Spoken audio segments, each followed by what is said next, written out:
cuarto workshop, historiografía clásica, ¿cierto? Gobierno y desgobierno en Grecia y Roma. Mesa, ¿cierto? Que dura entre las 12 y las 13 horas, hora chilena, con dos expositores.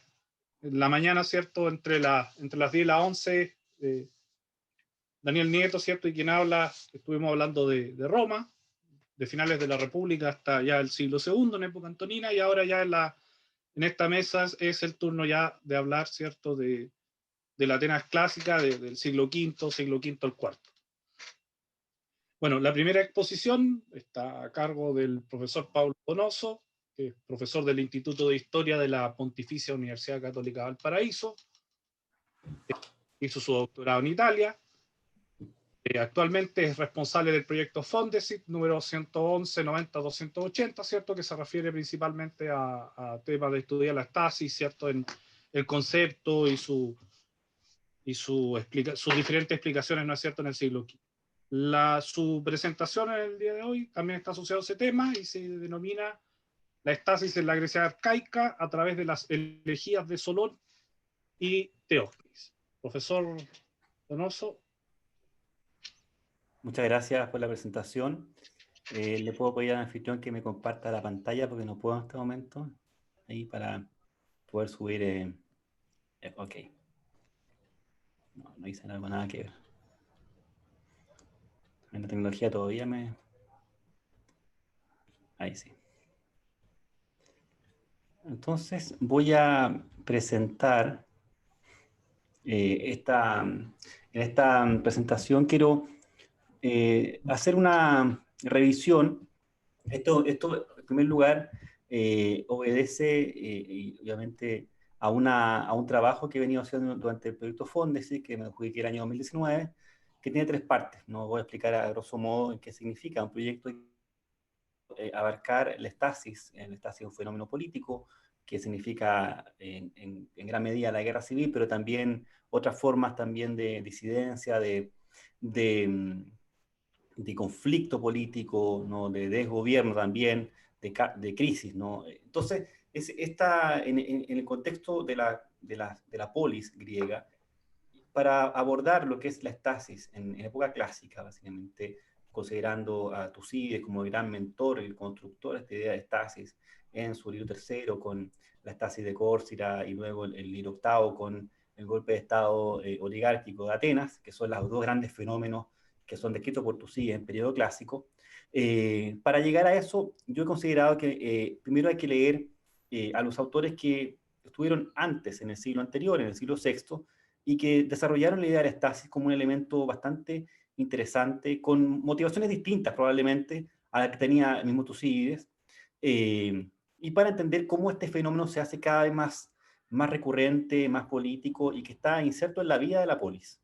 Por eso mi proyecto considera tres etapas. La primera etapa es trabajar en los siglos VII y VI antes de Cristo con la poesía arcaica. La segunda etapa es trabajar con Tucídides y después la tercera etapa considera el pseudo Genofonte, un personaje que ayer se habló, junto con Genofonte, ¿no? Y esos serían los autores matrices con el cual se sustenta el proyecto, pero siempre es necesario ir apuntalando e ir considerando otras fuentes del periodo para poder argumentar mejor esta etapa, este análisis. Como este es un proyecto de historia, evidentemente yo me he ayudado con la filosofía política de Platón y Aristóteles, pero no es un proyecto que busca leer desde Platón ni desde Aristóteles la estasis, porque también es bastante tentador usar la visión platónica y aristotélica, que también tiene hartos sesgos, ¿no? Porque son construcciones que fueron hechas a partir del siglo V y que ellos heredan y toman elementos que son más bien oligárquicos y antidemocráticos, que van a estar muy fuertemente y van a permear la mirada de la filosofía política. Entonces, en mi proyecto yo quiero, aun cuando me sustento en algunos elementos de Aristóteles, trabajar desde las fuentes literarias e históricas. Ese es el nodo. Y lo hago porque también hay otros proyectos en ejecución en Chile en este momento, del estasis, que son filósofos chilenos que trabajan, por ejemplo, desde la mirada de la filosofía política de Foucault, de Deleuze, de Guattari, y han analizado la estasis como elemento de desobediencia civil y toda esa matriz filosófica, ¿no? Por tanto, de hecho, la semana pasada estuve con ellos en un congreso que ellos realizaron, muy interesante, pero el diálogo obviamente siempre es cercano, pero mi punto de vista es más desde las fuentes literarias, ¿no? Entonces es un tema que está siendo trabajado bastante en los últimos tiempos y es interesante, ¿no? Por lo mismo, y tiene que ver obviamente con este tema que vamos a hablar en este workshop, que es el desgobierno el gobierno en la antigua Grecia y Roma. En primer lugar, quiero mostrar que la estasis significa, ya hemos dicho que tiene mucho significado, voy a explicar después un cuadro sinóptico, pero es dar énfasis que en el mundo arcaico, no voy a hablar hoy día del mundo clásico, en el mundo arcaico la estasis tiene un carácter predominantemente aristocrático. Eso fue estudiado por Manguis en un libro que mostraré ahora de Frontispicio, un libro interesante que se publicó en el contexto de los diálogos de la Fundación Hart, y es un compilado muy interesante sobre la idea del orden en la ciudad, ¿no? En las polis antiguas. Y otros autores también, como Andrew Linton, también va a establecer ciertas comparaciones para entender la tiranía como una forma también de estasis, ¿no? Cómo asume el tirano, cómo llega al poder, cómo se hace elegir con elementos coactivos. Evidentemente eso hace pensar que el estasis también está dentro de ese movimiento político que el tirano asume en época arcaica. Y también en el mundo de este periodo, hablamos entre siglos VII y VI, sobre todo, la poesía arcaica que inicia un personaje como Hesíodo en su trabajo de los días, y otros después poetas, yambógrafos y elegíacos, van a usar recursos retóricos que son muy interesantes. No voy a entrar en ello porque por el tiempo quiero concentrarme en Teognis y en Solón, pero eh, sabemos, ¿no?, que un arquíloco va a utilizar en esta etapa elementos para hablar sobre cómo funciona la ciudad. Arquíloco, el poeta mercenario, el poeta maldito, se le ha dicho, ¿no?, porque huye de la guerra, pero también muestra todo este elemento al interior de la ciudad, al interior de su natal Mitilene. Eh, lo mismo que ocurre también con Alceo, ¿no? Entonces, perdón, aquí lo de Paros, no me equivoqué. Y Alceo, Mitilene, que van a ver la estasis como un elemento que se anida en el centro político más importante del mundo arcaico, que es el simposio. ¿Ya? Por eso, Van Wyss no duda en decir que la estasis es un elemento, es un fenómeno aristocrático en este periodo. Porque el simposio es el lugar donde se desarrolla, se urde la estasis, ¿no? Y eso es muy interesante porque no va a haber todavía, no es muy claro en los textos del mundo arcaico, la noción de que hay un pueblo que esté asociado a una creación de conflicto o de discordia dentro de la polis. Eso es la parte más tardía de la época arcaica, que es sobre todo Teognis. Pero en los primeros textos hay una visión más bien que aparece desde la visión del monarca, del tirano, del monarjoi, del tiranoi, que está siempre buscando la posibilidad de acceder al poder, y eso genera roces políticos con la misma aristocracia. Hay una sentencia que se discutió la semana pasada en esta actividad que yo comentaba respecto a estos filósofos chilenos que trabajan la estasis, en que se llegó a un acuerdo, ¿no?, que hay una cierta de elemento en que de discusión, en que la estasis no siempre se revela como tal en los textos. Y eso por eso le hacía el énfasis a Andrés Sáez en la conferencia que hizo en la mañana. Porque la estasis siempre aparece en estos textos como un elemento más o menos oculto. Aparece el texto, la palabra estasis y palabras que son sinónimos, que podrían equivaler el desgobierno, la discordia, la disidencia. Y eso es interesante, ¿no? Y ocupando, parafraseando al famoso fragmento de Heráclito, ¿no?, que la physis, cryptes ai philei, sería la estasis, ¿no?, ama ocultarse o suele ocultarse, ¿no?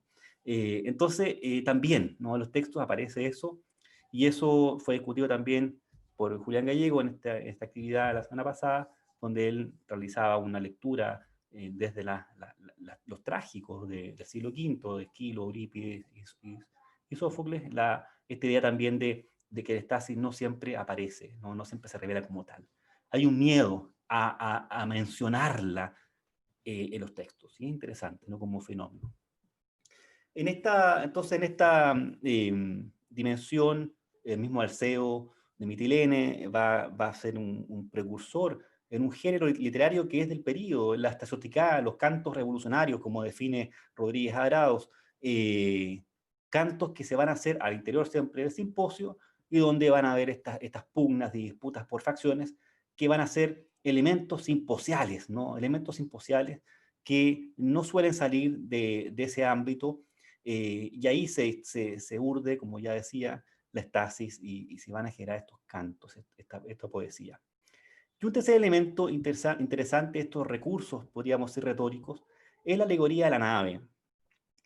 Sabemos que el mar, por antonomasia, en el mundo griego es un recurso retórico usado, ¿no?, siempre para mostrar la cultura griega y el elemento político, cultural, económico, pero para la estasis también se va a ocupar la nave que zozobra, que está naufragando, que está en peligro, que los vientos, como decía Alceo, ¿no?, los vientos que quieren generar esta estasis, ¿no? La guerra interna, casi como un elemento que se asocia a la navegación. Entonces, el mundo de la alegoría de la nave que está en desequilibrio también se ocupa mucho, y así hay que estar muy atentos a los textos para entender que los autores, cuando hablan de un naufragio, por lo general están hablando de estasis, ¿no? Y eso es una estasis no dicha, ¿no? Y eso es un fenómeno también que se da mucho en el mundo arcaico, y esa es una de las líneas que hay que tener para poder advertir este elemento subjetivo fuertemente en los textos literarios del mundo arcaico. Como ya decía, quería mostrar este cuadro sinóptico, que en la época arcaica la estasis significa probablemente algo distinto a lo que va a tener con mayor recurrencia en el mundo clásico. Porque estasis significa todo esto, ¿no?, todos los conceptos que ustedes ven acá, es también en época arcaica con mayor notoriedad la disidencia, la lucha de facciones, la guerra interna, la revuelta y la tiranía. Mientras que abiertamente en el siglo V, con la democracia como un nuevo elemento político, un nuevo factor político que irrumpe, ocupo la palabra irrumpe siguiendo el sentido platónico, ¿no?, que irrumpe en el cuerpo de la ciudad, en el cuerpo político, el golpe de Estado, la revolución y la sedición. Aparece como una nueva forma de entender la estasis, ¿no? Y cuando hay palabras también que pueden ser similares, pero la estasis también va a tener este cambio semántico del siglo V en adelante. Entonces hay también un traspaso de significados que va a tener el concepto. Esto muestra también la polisemia abierta que tiene esta palabra, y que también es la dificultad con la cual los estudiosos tienen para poder acercarse a un concepto tan rico y también fuerte, ¿no? No puse aquí la cita, pero hay un historiador, no historiador, es un experto en derecho italiano, Emanuele Stolfi, y él en un artículo que publicó el año 2012 sobre la estasis, va a decir que la estasis para él es una palabra que es bella y malvada a la vez, ¿no? Una palabra que muestra también este elemento de significados opuestos, y que para él finalmente se configura como un elemento que cambia el paradigma de la vida política, convirtiendo finalmente esto en una verdadera peste, ¿no? El tema de la peste como elemento es muy interesante, y el mismo Tucídides lo usa en su obra, ¿no? Entonces, es interesante como este primer acercamiento. Los textos que yo he querido compartir, de los que he trabajado este primer año, ya hablaba primero de Andrew Lintott, ¿no?, del año 81. En su prólogo, Lintott, y eso no deja de ser interesante, cuando dice cuáles fueron las motivaciones que llevaron a trabajar esta idea de la violencia, en la lucha civil, en la revolución, en las ciudades, en la ciudad clásica, él va a decir, bueno, me inspiré en los ejemplos, ¿no?, que tiene actualmente en su época, a fines de los 70, lo que ocurría en Irán, en Chile y otros países, ¿no? Interesante que el elemento real de las crisis políticas que han tenido los países contemporáneos sirvieron también a este historiador para poder adentrarse al mundo clásico. Interesante como un fenómeno. No deja de ser interesante que en su prólogo este autor lo mencione de esa forma y abiertamente. Lo mismo con la Fundación Hart, este volumen del año 2008, la seguridad colectiva y el orden público en estas sociedades antiguas, ¿no? Que tuvo a cargo de Brelat y de Pierre Ducry, grandes autores, sobre todo Pierre Ducry, historiador que trabaja en la idea de la guerra en el mundo antiguo y que hay un compilado reciente sobre la guerra, Polémica, que fue también realizado por Les Belles Lettres. Y un texto un poco más reciente, 2012, llevado a cabo en Italia por los filólogos Silvio Cataldi, Elisabetta Bianco y Gianluca Cuniverti, que es un texto colectivo con muchos autores, ¿no? Y trabaja esta idea de salvar la polis, ¿no? Construir la concordia y proyectar la paz. Y en este texto colectivo se trabaja específicamente la idea de la crisis política en las ciudades, desde la época arcaica hasta el mundo helenístico. Es un libro muy bien logrado en varios idiomas, con autores muy connotados como Mauro Moggi, entre otros tantos, que son grandes filólogos contemporáneos que trabajan en el mundo, la literatura clásica, ¿no? Entonces, son obras que me han servido para entrar desde la biografía y obviamente los textos que ya he comentado. Entonces, uno de los elementos que es importante determinar y poner en evidencia es que el estasis es anterior entonces a la democracia, porque así lo muestran nuestros textos. Porque el estasis, siguiendo, por ejemplo, la tesis que me parece muy convincente del Copenhagen Policy Center, cuando Hansen y Morgan van a decir que finalmente la estasis se transforma en un elemento cotidiano, la ciudad no se concibe sin la estasis, la polis no puede vivir sin estasis porque la estasis es parte del ADN de la ciudad, y con esa premisa, este centro de estudios danés van a trabajar en este compilado fantástico sobre las polis griegas, donde se analiza el origen y el fin de las ciudades. Muchas ciudades también terminaron, desaparecieron antes de la dominación romana. Entonces, en ese catálogo de ciudades que hace el Copenhagen Policy Center, se trabaja la estasis como un elemento real, un elemento no solamente retórico, como lo habían dicho los textos, sino también como una forma en que las ciudades también dan cuenta en sus manifestaciones escritas, tanto epigráficas, arqueológicas y literarias, en que hubo crisis permanentes, sobre todo en la época arcaica, en Sicilia, ¿no? Que es el centro donde emana la estasis con la tiranía, ¿no? Más que en el resto de las ciudades, tanto del Peloponeso como de Ática, ¿no? Que eran un poco menos.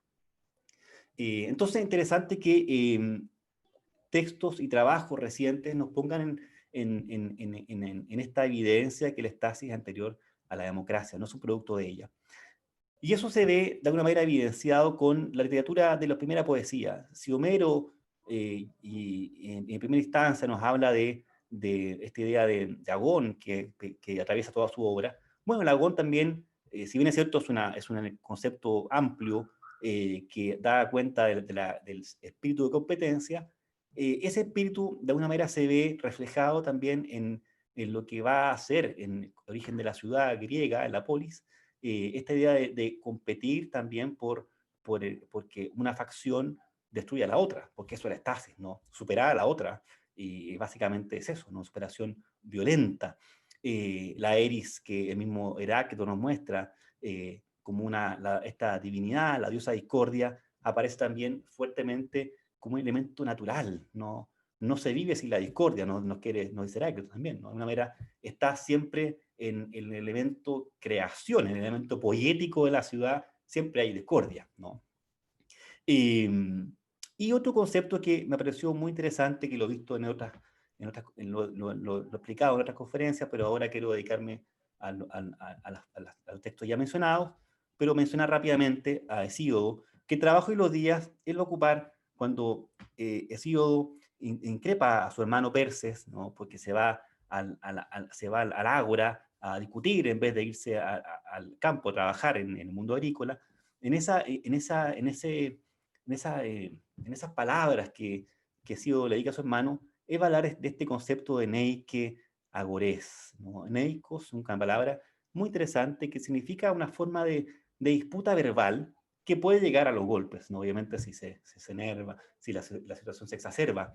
Entonces, estas disputas del ágora, en las cuales Perses, ¿no? Parece que era iba, ¿no? Recurrentemente, y lo que lleva ha sido a increparlo, es interesante porque nos muestra cómo la ciudad, no solamente la ciudad, la vida de la polis, ¿no? La polis, las grandes ciudades, sino también el mundo en el cual se desarrollaba la vida agrícola, ¿no? La idea del mundo campesino que tanto ha estudiado el profesor Gallego en Hesíodo, está fuertemente asociado también a formas de interacción violenta, de composición, en que el mundo campesino también exige su propia consideración por parte de las grandes polis. Entonces, ese elemento está fuertemente en Hesíodo y aparece en Trabajo de los Días. Y a mí me ha servido de una manera para argumentar que esta irrupción predemocrática del estasis se puede establecer a partir de estas señalaciones que son muy primarias y que, aun cuando no está la palabra estasis en ningún momento en Hesíodo, uno podría establecer estos ciertos vínculos. Vamos a Solón de Atenas en honor al tiempo. Nos dice Solón, sabemos que Solón es un personaje fundamental de la historia política ateniense. Solón, definido por una definición que me parece fantástica, el gran historiador Víctor Ehrenberg, alemán, en su obra De Solón a Sócrates, una obra que recomiendo leer, él va a explicar y va a definir el periodo clásico, que nace con Solón y termina con Sócrates. Dos personajes que fueron incomprendidos de su época, terminaron fuera, marginados de la vida política, porque sus formas de expresar o de llevar adelante la política no eran del periodo, ¿no? Probablemente estaban mirando más allá, ¿no? Entonces, son personajes polémicos, ¿no? Y eso, de alguna manera, Solón lo lleva adelante en su Arcontado, que sabemos se configura en un momento de gran situación. Perfecto, me están diciendo que tengo que terminar. Bueno, de gran situación política, de gran efervescencia, y nos va a decir Solón, ¿no?, que la estasis está rodeando, sabemos las causas eran la esclavitud por deuda, las graves inequidades que había en Atenas, debido a que ciertas oligarquías se apropiaban de todos los bienes de la ciudad, y eso lleva al pueblo, en este caso, a una irrupción, ¿no? Entonces, para él, esta estasis, esta inequidad va a despertar las luchas civiles y la guerra dormida. Fin de la hermosa juventud de muchos ciudadanos, que una hermosa ciudad es en breve arruinada a manos de sus enemigos y a los conciliábulos de lo que gustan los malvados.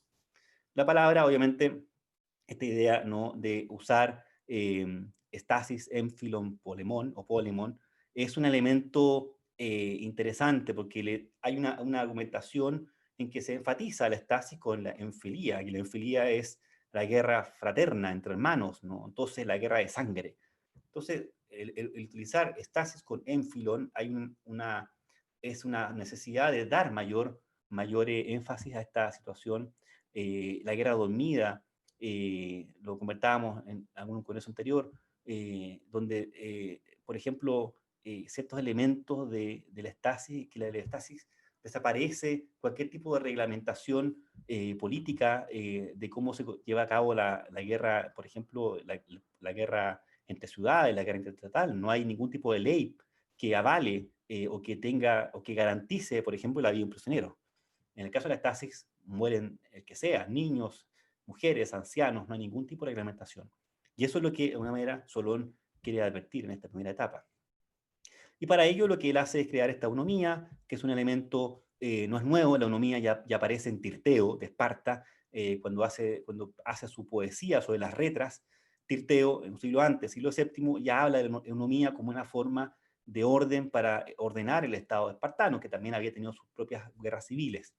Entonces, Solón, usando este elemento de la eunomía, que es básicamente esta ciudad que funciona porque hay leyes, porque hay un orden a partir de la ley, de cumplir la ley, igual para todos, entonces hace que esto sea ordenado, cabal, y coloca el grillo a estos malvados, ¿no? Pone fin a la altura, acalla la violencia y marchita las nacientes flores del infortunio.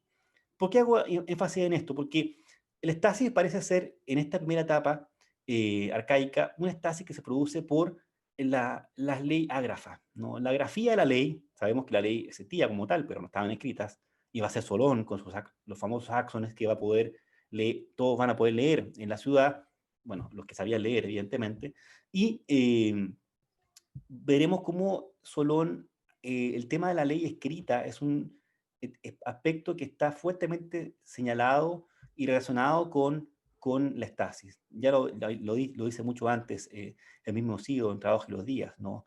Estas leyes que permiten que haya sentencias torcidas por parte de los magistrados, de magistrados que devuelven regalos, todo eso va a ser una forma en que la ley permite ciertas conductas de injusticia que permanecen en la época de Solón. Y ahí está el énfasis en la eunomía para poder solucionar, al menos de forma transitoria, lo que él buscaba con el fin de la violencia en la ciudad.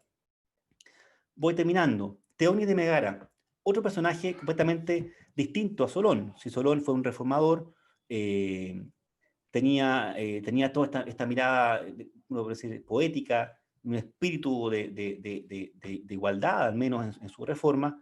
Teógenes lo que busca es, a mí, yo lo he percibido en la lectura como el poeta de la exclusión, porque Teógenes hace énfasis en que la ciudad debe ser dividida, deben haber buenos y malos, no deben haber cacoi y caloi, ¿no? Personas que son malas por naturaleza y que van a cambiar. Y por tanto, esa gente mala debe ser sacada de la ciudad.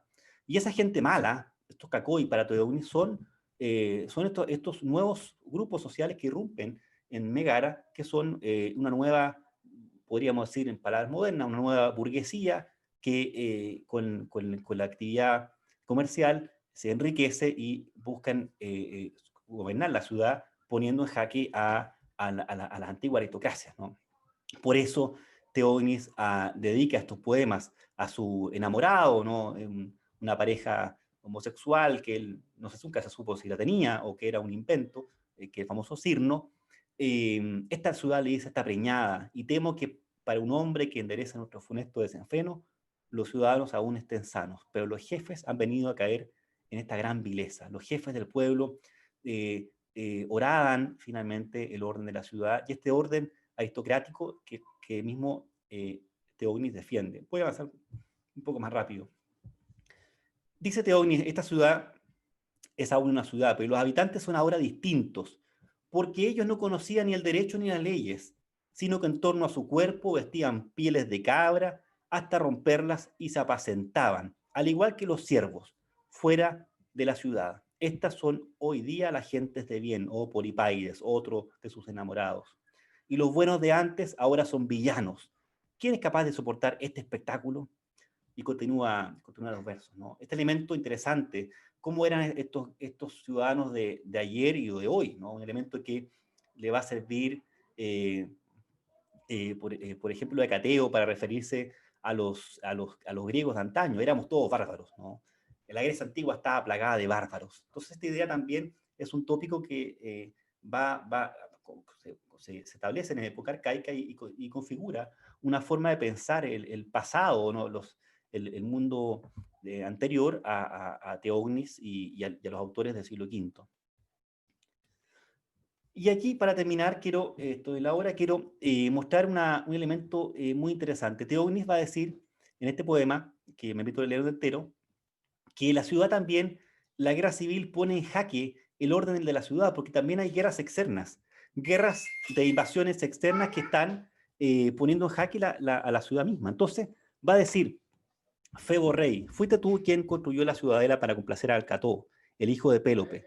sé tú mismo quien aleje de esta ciudad el salvaje ejército de los medos, para que el pueblo, lleno de alegría, te sacrifique espléndidas hecatombes al comienzo de la primavera, mientras se siente regocijado en torno a tu altar por la cítara y por la hermosa fiesta, por el baile, por el canto, el peán y por los gritos, porque en verdad tengo miedo al ver la locura y la discordia suicida de los griegos, pero tú, Febo, seno favorable y guarda esta ciudad.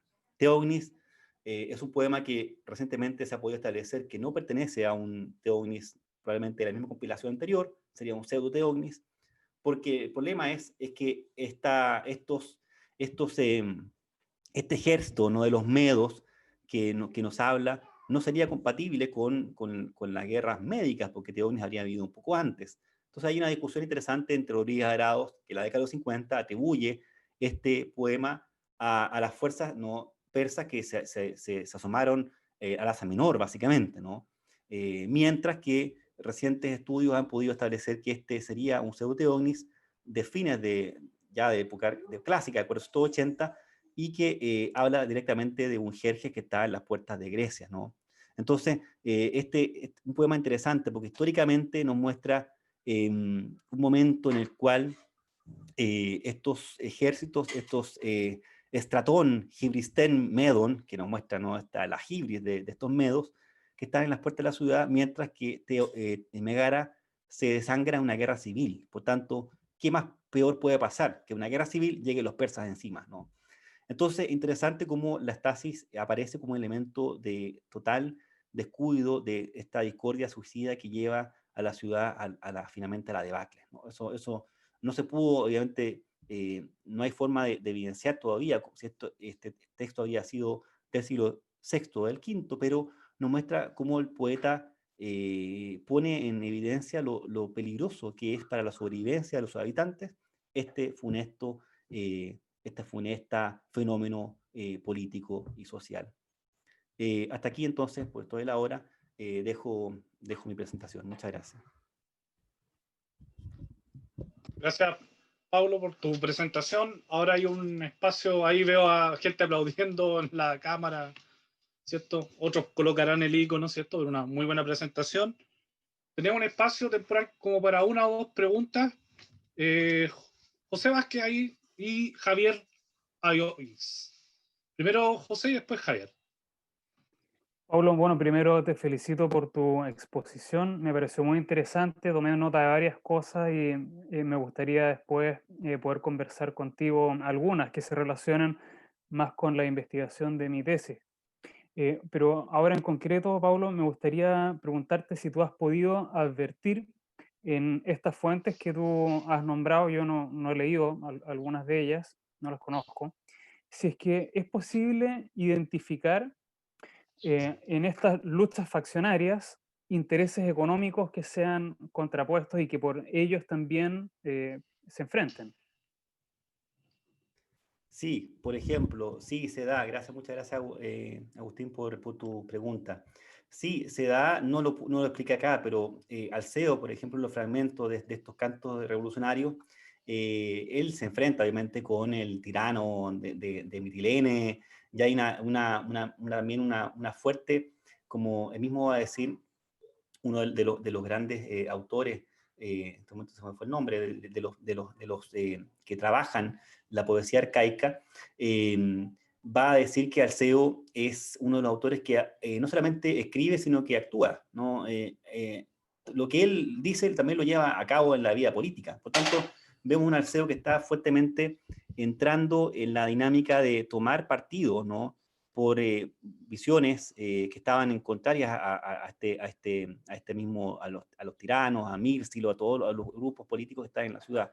Hay un artículo muy interesante que yo ocupé para un escrito que hice hace poco, que fue publicado, te lo puedo enviar si te interesa, por una historiadora francesa, que habla sobre esta noción, sobre todo en Mitilene, estas facciones, cómo se da este elemento de facciones y los intereses políticos están asociados a ello. Te lo puedo compartir. Ya, Pablo, muchas gracias. Javier Ayois, voy a levantar la mano para una pregunta. Gracias, buenas tardes, saludos a todos, todas. Pablo, la verdad, muy interesante. Yo tengo que advertirles primero que yo me dedico a historia de filosofía antigua y un poco lo que quiero comentar pues, es de esta perspectiva. Realmente tengo un tiempo dedicándome específicamente a este tema y al tema de las faleas, la seguridad en el pensamiento antiguo. Entonces, una pregunta y una observación. La pregunta es, en la exposición que has hecho, has insistido y has mostrado que efectivamente este tema está emparentado en términos de imaginario con el tema de la nave del Estado, por cierto, una metáfora que tenemos como la de Timón, por cierto, Kubernetes, muy interesante.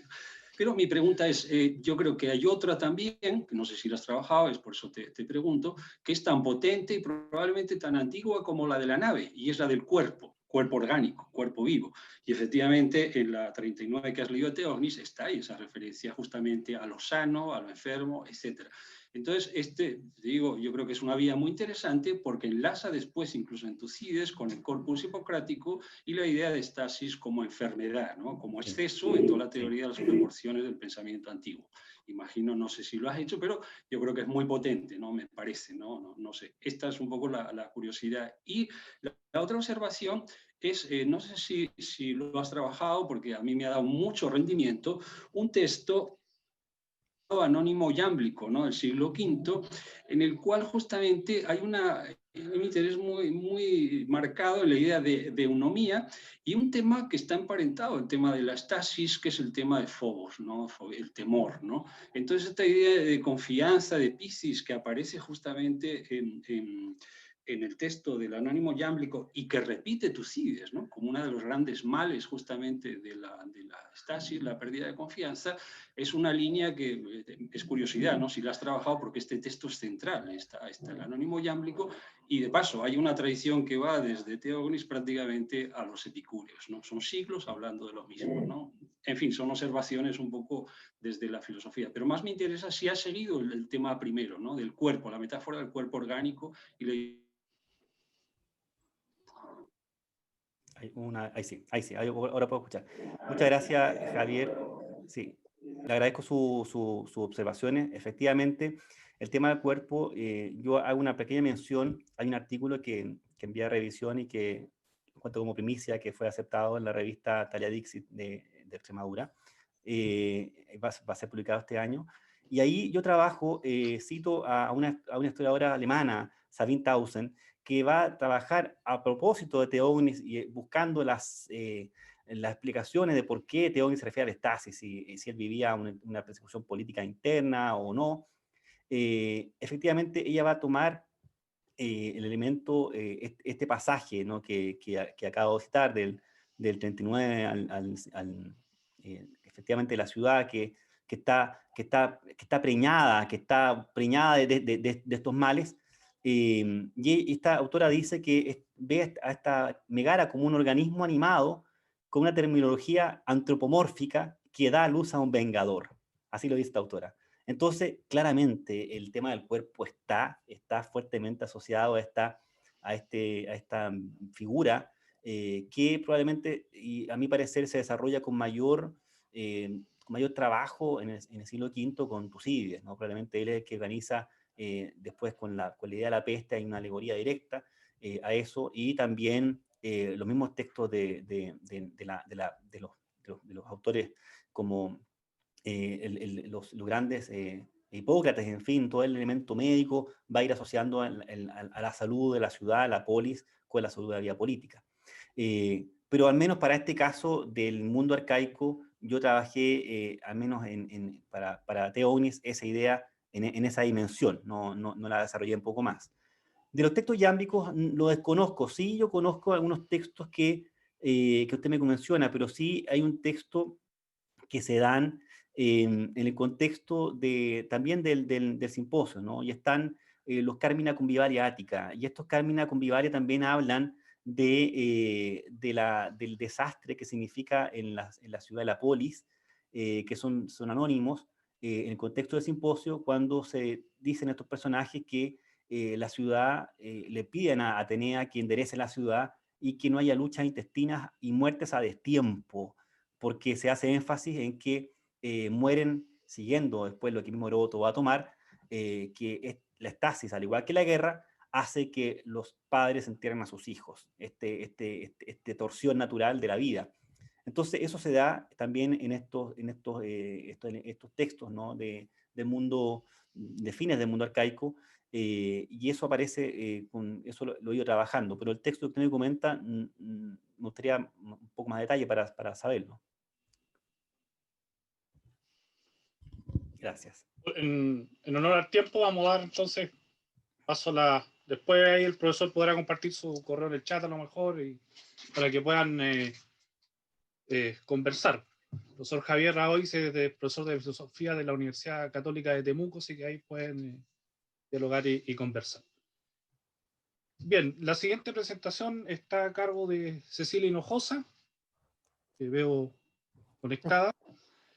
Ella es académica de la Universidad Adolfo Ibáñez y de la Universidad de Chile. Hizo sus estudios de pregrado en la Pontificia Universidad Católica, tanto el grado como el magíster. Actualmente es doctoranda también en el doctorado de Historia del Instituto de Historia de la misma universidad. Y sus temas de trabajo son principalmente Esquilo y el teatro griego, ¿cierto? Y su influencia en diferentes ciertas temáticas asociadas al mundo clásico. La ponencia que va a presentar a continuación se denomina Teatrocracia en la obra de Esquilea, Fundamentos y Sentido. Profesora. Muchas gracias, sí, muchas gracias. Bien, bueno, lo primero agradecer porque nunca había participado en Heima, así que agradezco a Paulo por haberme invitado. Y también voy a presentar a partir de un PowerPoint para ordenar la línea de desarrollo de la temática.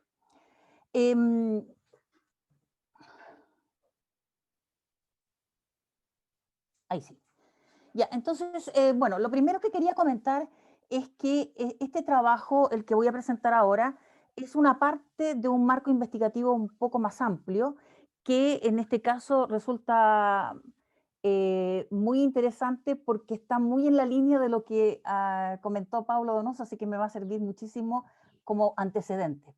Entonces, el primer elemento tiene que ver con una investigación de más largo aliento que supone el verificar, establecer el significado político de la utilización del teatro y de la tragedia en el paso del sistema tiránico al democrático. Ahora, ese es un primer problema, porque como la tragedia no se da directamente en época tiránica, lo que he tenido que hacer en lo que se ha llamado, o lo que he denominado periodo pretrágico, es acudir a los ámbitos más bien literarios de la época, desde el siglo, incluso desde la época épica de Homero, pasando por Hesíodo y llegando a estos autores de la época arcaica, siglo VII y VI antes de Cristo.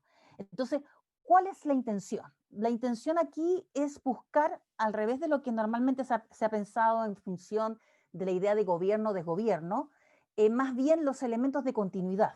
O sea, lo que yo busco es qué elementos de continuidad se ven presentes en el paso del sistema tiránico al democrático desde el punto de vista político y cómo yo lo puedo evidenciar desde las lecturas pretrágicas, por decirlo así, hasta la figura de Esquilo, propiamente tal. Y en ese paso de continuidad, buscar otros elementos que pudiesen venir a coincidir, a mostrar cómo esa relación que yo veo de contención o de consolidación de un llamado statu quo, por decirlo así, está presente todavía en la obra de Esquilo. Específicamente hoy traje la de la Orestiada, para no desarrollarlo tan largamente y pensando en el tiempo. Entonces, los ámbitos del marco investigativo mayor pasan por esta relación del periodo pretrágico al trágico, desde lo literario, básicamente, desde la épica y la lírica, y en un segundo punto, con las relaciones existentes desde el punto de vista religioso a propósito del interés que tiene el teatro en ese punto y los dilemas que se han dado hasta el día de hoy a propósito de la dificultad que se tiene para reconocer cuáles fueron los verdaderos orígenes de la tragedia propiamente tal. Entonces ahí recupero la figura de Dionisio y de los festivales, básicamente. Y porque me sirve además como contexto de ese texto, al que ya voy a llegar, de por qué es importante el contexto y el texto. Y un tercer elemento que yo creo que es importante tener en consideración, que a propósito de la visualización del tema político, es cómo esas circunstancias que uno ve desde lo literario y de lo religioso se configuran en el entramado político que va desde los Pisístratas hasta Clístenes. Básicamente yo llego hasta Clístenes y hasta la muerte de Esquilo, básicamente. Ese es el periodo. Ahora, ¿qué es lo que quise traer acá? Una solamente arista de la investigación. ¿Cuál es la arista de la investigación que traje para comentarlo con ustedes? Es el del rol que supuestamente se ha dado políticamente formativo y catalizador del teatro, asociado normalmente a la idea, desde incluso Esquilo en los últimos años, de sustentador de la democracia. Y en este caso, para mí, no es que yo no piense que pudiera hacerlo de esa manera, pero lo que yo trato de establecer es qué otros aspectos que no estén directamente ligados a la democracia están influyendo en un sistema que busca potenciar o permitir que se desarrolle la polis más allá de cualquiera hubiese sido el sistema de gobierno que hubiera estado en el momento. Por lo tanto, más bien lo que se establece aquí es una suerte, en el caso del uso de la tragedia, de lo que se ha denominado teatrocracia. Ya hablaré del concepto de teatrocracia y por qué usé ese concepto y no otro. Pero básicamente está directamente relacionado con la idea de buscar sistemas de contención y de cohesión en la figura del teatro. Y insisto en el teatro, no solamente pensando en la tragedia Esquilia, sino que en el teatro como lugar físico. ¿Ah? ¿Cuál ha sido el acercamiento o cómo he tratado de hacer el abordaje a este tema? Como este es un tema que normalmente se ha estudiado mucho desde diversas áreas, mi intención fue buscar otros ámbitos que me pudieran entregar algún tipo de orientación que me abriera el panorama de discusión o de debate de las temáticas que normalmente se asocian a la idea del teatro, la tragedia y Esquilo. Y para eso entonces acudí a otros estudios, a otros análisis desde otras vertientes, que no son las necesariamente historiográficas ni las literarias, en 3 puntos, que es el de la filosofía política propiamente tal, de la historia de las emociones o de lo que se ha llamado historia de las emociones y de la neurociencia. Ahora, esos 3 mundos, por decirlo así, no es que yo los haya tomado expresamente, sino que más bien desde sus lecturas, el buscar si alguno de ellos me permiten establecer esa relación de continuidad. ¿Ah? Y si es que alguno de esos conceptos abren la puerta para encontrar entonces elementos por lo menos de análisis o de revisitar la obra Esquilia una y otra vez. Ahora, desde la filosofía política, no voy a nombrar a la cantidad de autores que tengo, pero me pareció interesante nombrar algunos que pudiesen evidenciar dónde estaba el hilo de tensión. En el caso de la filosofía política voy a nombrar particularmente a la figura de la filósofa estadounidense Martha Nussbaum, y con 2 textos que me han parecido interesantes, uno del 2001, Upheavals of Thought, y el otro, Political Emotions, del 2013. Me parecen interesantes porque aun cuando no toca directamente la tragedia, aun cuando habla de los festivales y concursos en el capítulo 3 de el Political Emotions del 2013, me pareció interesante cómo ya aborda algunos aspectos que me sirven para el análisis del establecimiento de estos vínculos de relación entre la tiranía y la democracia. Vínculos de contención a propósito de evitar la estasis. Y por eso es que era interesante lo que Paulo trae a colación. Entonces, un aspecto sería ese. Y ahí hay una gran cantidad de obras que vienen a acudir a esa figura. La otra es el ámbito de la historia de las emociones. Y en la historia de las emociones aquí es un campo de discusión incluso metodológica compleja, porque tiene que ver con una problemática que ya hablaré unos minutos más allá, que es la utilización de ciertos conceptos. Y voy a nombrar uno en particular que ha sido de bastante complicación por la forma en cómo se ha usado en el último tiempo y el entendimiento equivocado al que ha llevado ese uso de ese concepto. Lo dejo ahí como cuestionamiento, ya diré cuál es el concepto. Y en el caso de la historia de emociones, mucho se ha trabajado en otras épocas históricas, pero básicamente lo que se ha hecho en el ámbito de la historia antigua se han desarrollado a partir de las obras de David Constant y de Kean Otis también, que tiene un trabajo sobre Unveiling Emotions del 2012. El David Constant es del 2006. Entonces, ahí hay un elemento interesante a reconocer, a buscar y verificar hasta qué punto esa fórmula que ofrece la historia cultural de las emociones nos sirve para este entendimiento político. Y el último, que es el que parece más extraño, es el de la neurociencia, pero eso tiene que ver básicamente con un aspecto que me pareció relevante y de difícil trabajo, que es con la concurrencia de la participación pública de estos llamados espectadores. Porque claro, uno perfectamente puede trabajar el texto, que es algo que uno tiene desde el punto de vista historiográfico, pero el problema con el que nos encontramos es cómo estas personas que van a ver el teatro se hacen cargo de una u otra cosa. Y el concepto de teatrocracia es muy interesante justamente para eso, o sea, para hablar del público de Grecia.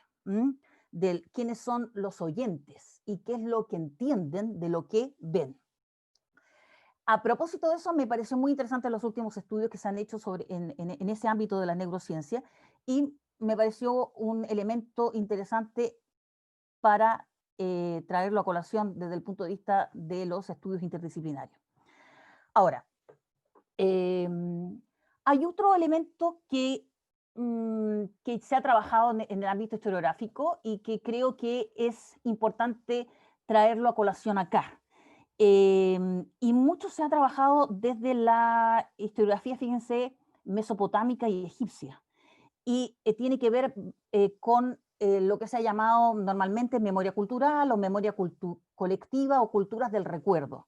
Y a propósito de esa temática, entonces, yo recojo o concluyo las categorizaciones que se traen desde ese ámbito de la memoria cultural para establecer un efecto, en este caso, en el mito como función de un recuerdo, para buscar, por ejemplo, un ideal ciudadano. En este caso, estos elementos de continuidad evidentemente están asociados al aspecto valórico, que supone el recoger este ideal de ciudadano que en el caso de la tragedia resulta más peligroso justamente por el efecto que pudiese producir en estos eventuales espectadores. La otra situación la ofrece, bueno, esto se ofrece mucho, hay un libro que recoge y estudios que se recogen de la misma autora que es Astrid Earle, que tienen que ver con Cultural Memory Studies, que es una cantidad de artículos que se asocian a esta temática puntual. Y el otro, que me parece importantísimo, es cómo eso termina siendo un ritual de concurrir al teatro, de hacerse una y otra vez de los mismos relatos ya conocidos por los espectadores. Esa cultura ritual me pareció interesante tenerla y considerarla como un elemento más en la investigación. Ahora,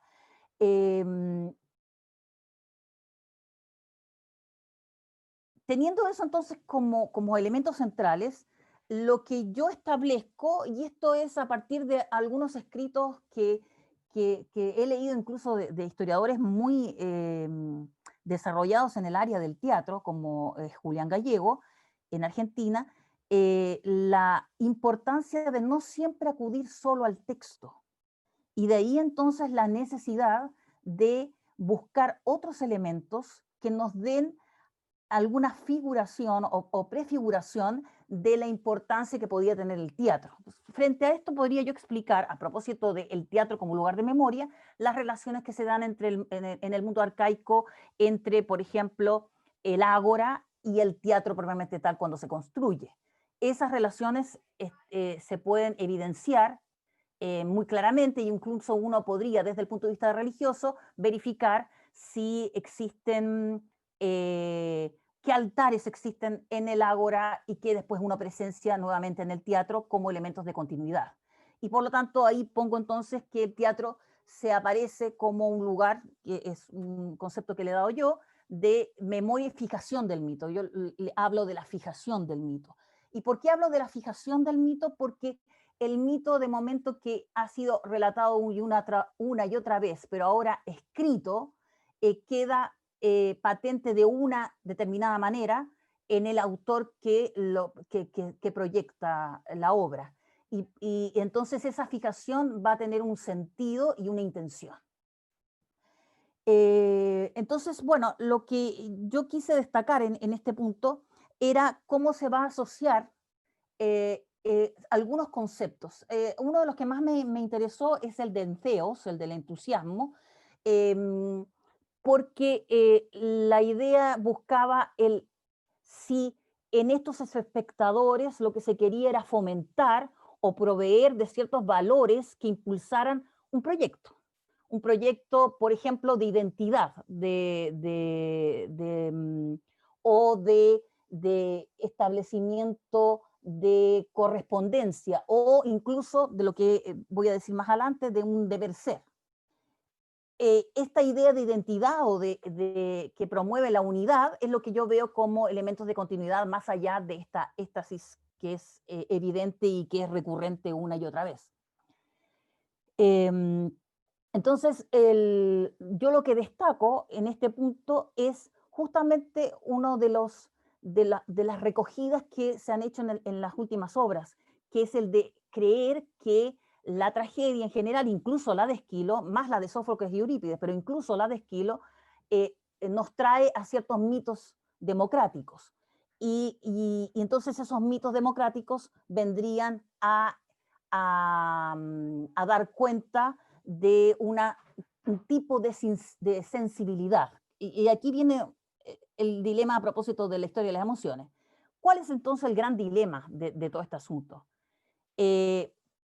Por un lado, entonces ya lo comento, el estudio de los espacios teatrales a propósito de los concursos y los festivales, la importancia que tiene en la relación del ágora y el teatro para generar un sentimiento identitario. Aquí puse como recuerdo la visión que nos trae muy claramente Christian Meyer sobre que más o menos presupone él una asistencia de 14.000 a 17.000 espectadores, pensando en la cantidad que podía asistir al teatro y la formación física de la obra teatral. Pero por otro lado, uno se pregunta, bueno, si son elementos de continuidad, ¿qué pasa con el delirio dionisíaco? O sea, ¿dónde están estos elementos que llevan a lo que Aristóteles dijo en el siglo IV, la catarsis? O sea, ¿dónde está la exacerbación de la emoción? Y entonces, en esta cultura que ya Dodds brillantemente hablaba de la vergüenza a una cultura de la culpabilidad, aparece esta responsabilidad cívica para recordarnos el problema del delirio. Y de ahí viene otro elemento entonces a considerar como elemento de continuidad y de insistir en que la estasis no se presente claramente. Y aquí insisto entonces en lo que ya había remarcado antes, en que esto está escrito por mí a propósito de la majestuosidad del lugar. Es en el fondo lo que yo quería remarcar aquí, que el espacio físico, la acústica, la construcción, va a generar un engranaje que, si bien no es perfecto, va a premunir una idea de justicia y de orden que había que plasmar de la forma lo más real posible.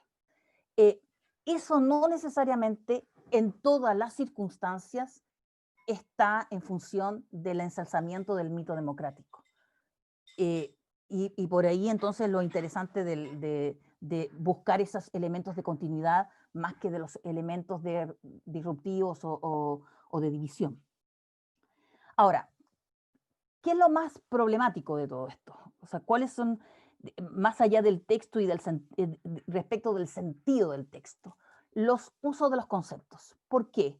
Porque el concepto de empatía, que es muy común usarlo hoy, y que incluso lo he visto en grandes autores que han hablado sobre el teatro, no es un concepto que se haya usado en la época de la forma como se entiende hoy.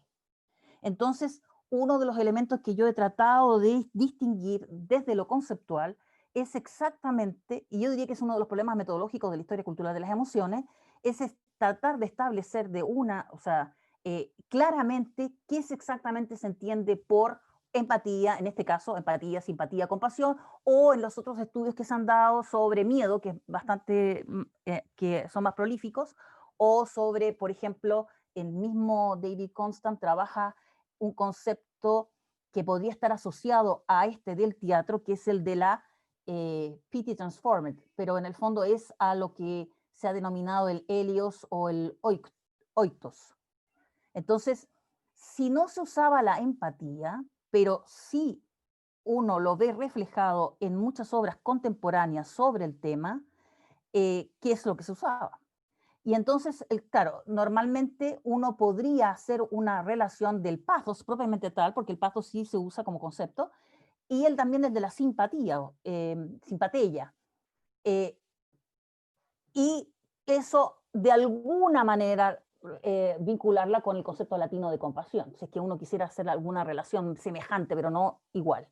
Ahora, en el tema de la empatía, solamente quería yo aclarar que es un concepto que desde la significancia que tiene hoy, o sea, desde el mundo contemporáneo, es una construcción que uno perfectamente podría buscar desde 1850 la primera hasta 1873, incluso el concepto exacto para el uso en inglés, empathy, es en el 1909.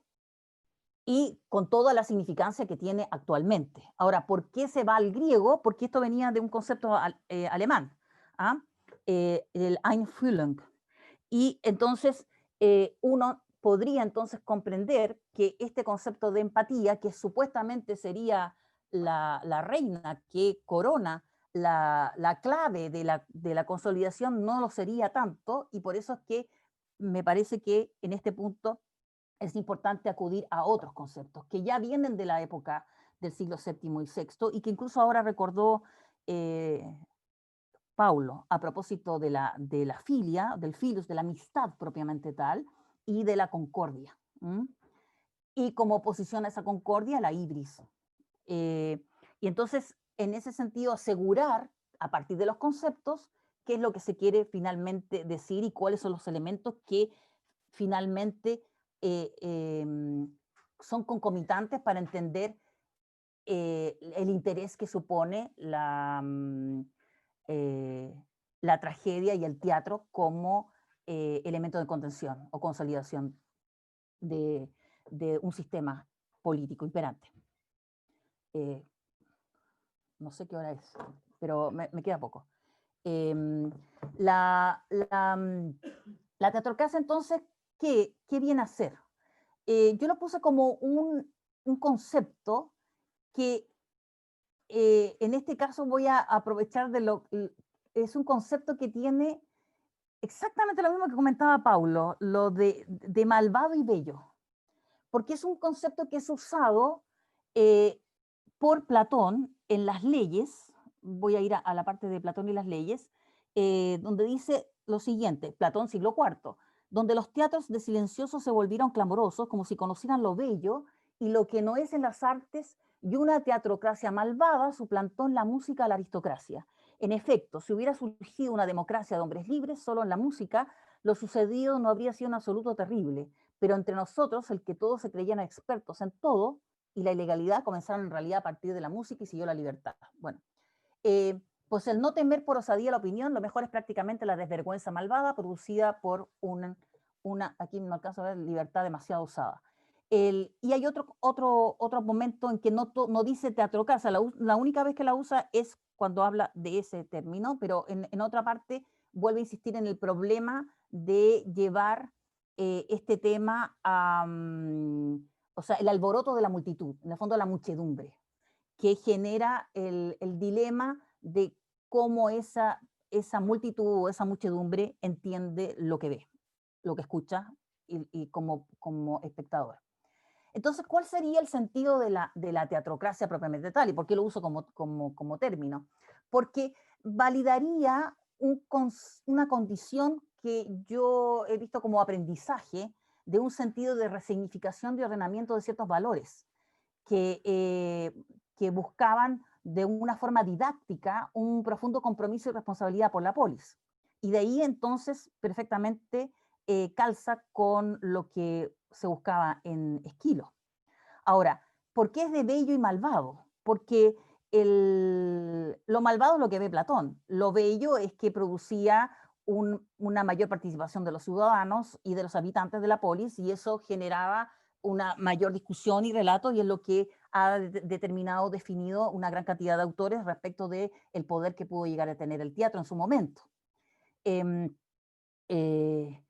Y si uno va entonces a la trama, por ejemplo, de la Orestiada propiamente tal, que se da cuenta entonces que está siempre en un juego de situaciones que son contrarias, pero que buscan ser complementarias. Y aquí es donde se genera, más que la presencia de un mito democrático clarísimo, donde la tragedia sirva como educación o como un aspecto pedagógico de la democracia, lo que se presenta es una tremenda ambigüedad. Y entonces a lo que he llevado finalmente es bueno, y aquí tengo algunos textos que calzan muy bien con este aspecto, este es del Agamenón, pero que calzan muy claramente con esta idea de la ambigüedad trágica. Ambigüedad trágica que podría servir para contener, pero al mismo tiempo para dividir. O sea, escisión y unidad en una clara noción que ya podemos ver desde Esquilo, porque incluso en Eurípides es mucho más notorio y es evidente, pero lo que mi intención era establecer desde Esquilo, pero no solamente con Esquilo y la tragedia, comenzando la tragedia, sino que con otros elementos literarios y religiosos que mostraran esos aspectos de continuidad. Lo veo a partir de la idea de justicia, por ejemplo, en la idea de la persuasión, que es algo recurrente en los textos de Esquilo como concepto, que en este caso es el peito, y que también tiene un parangón mitológico. Bueno, aquí tengo varios textos que de alguna manera lo muestran a propósito de la obra de Esquilo de la Orestiada, tanto en el Agamenón como las Coéforas, o como en la parte más interesante que es el de las Euménides. En el tema de las Euménides solamente quiero decir una última cosa, que dice relación con que por un momento algunos han enarbolado que las Euménides es la representación más clara del establecimiento de la democracia. Pero yo quiero hacerme cargo aquí de un autor, Seaford, que se hace eco de esta frase, pero ha triunfado Zeus, el protector del diálogo en las asambleas, y vence para siempre nuestra rivalidad en el bien. Y entonces aquí aparece una figura que todavía sigue siendo donde está, uno podría decir, están los elementos de orden democrático presentes, pero hay otros donde aparece la figura todavía de Zeus como el protector del diálogo. Y nuevamente voy a la idea del tirano, que es la relación que está en este marco mayor. Porque me parece importante destacar en este último punto que si uno quiere establecer un sentido en el orden del nomos a propósito de esta arete política que tiene que ver con una ética o con un código de valores específico, lo que sucede en la realidad es que está este juego, como había dicho, de mesura y desmesura, que se va a determinar o va a darnos un juego interesante entre el ethos y el llamado pathos, que son en el fondo expresiones de esta teatrocracia. Y aquí yo diría que lo que se empieza a dar entonces con mucha claridad desde Esquilo en adelante es un imaginario de una democracia antitiránica. Y por eso entonces que la figura del tirano se ve con mayor fuerza como algo negativo, porque empieza a darse con mucha fuerza ese sentido de que el tirano es el problema de todas las desgracias, en el fondo. Aun cuando, o la tiranía, especialmente a propósito de los hijos de Pisístrato, pero donde uno había visto ya desde la época pisístratida que no era necesariamente la forma ni el fondo respecto de lo que las tiranías lo eran en la primera etapa.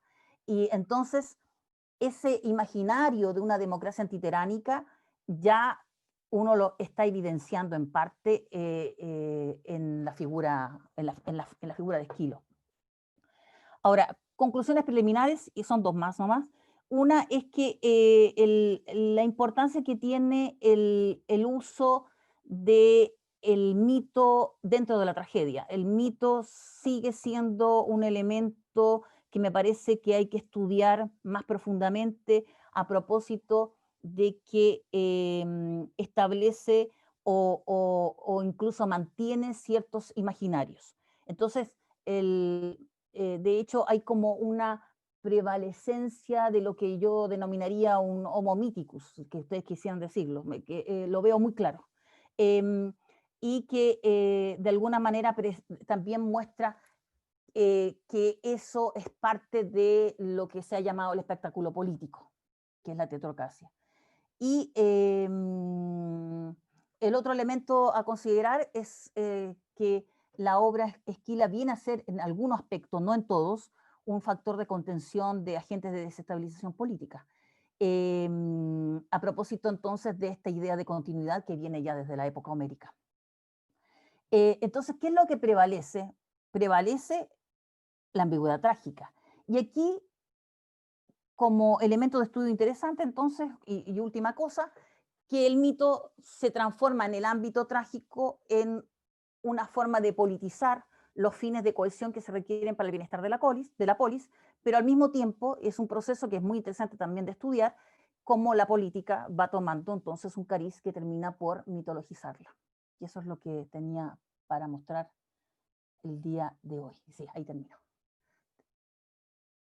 No sé si estoy bien en los tiempos, parece que me pasé un poco.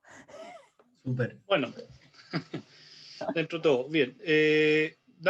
Hay un espacio para una o dos consultas, igual que la exposición anterior, si queda la palabra ofrecida, si es que alguien desea hacerle una pregunta o comentario a la profesora Cecilia Hinojosa. Juan Pablo Prieto.